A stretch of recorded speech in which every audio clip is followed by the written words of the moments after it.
अकोल्यातील राष्ट्रवादी काँग्रेसचे आमदार अमोल मिटकरी यांच्यावर हल्ल्याचा प्रयत्न आणि गाडीची तोडफोड प्रकरणातील मुख्य आरोपी कर्णबाळा दुनबळे यासह 21 जणांवर अकोला सिव्हिल लाईन पोलिसात गुन्हे दाखल करण्यात आले आहे। या 21 आरोपींपैकी मनसेचे सरचिटणीस कर्णबाळा दुनबळे यांनी अटकपूर्व जामीनकरिता अकोला जिल्हा सत्र न्यायालयात अर्ज दिला असून या अर्जावर न्यायालयात 7 ऑगस्टला सुनावणी होणार आहे। आतापर्यंत अकोला पोलिसांनी एकूण 12 मनसैनिकांना अटक केलेली आहे। तर या प्रकरणातील अटक करण्यात आलेल्या 3 मनसैनिकांना 1 दिवसाची पोलीस कोठडी अकोला जिल्हा सत्र न्यायालयाने सुनावली आहे।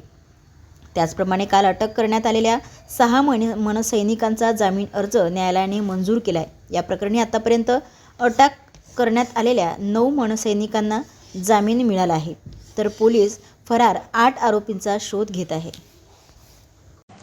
जिल्ह्यातील सत्यलढाच्या महत्त्वपूर्ण घडामोडी पाहण्यासाठी आपले Satyaladha YouTube news channel subscribe करा, बेल आयकॉनला क्लिक करा आणि रहा सदैव अपडेट।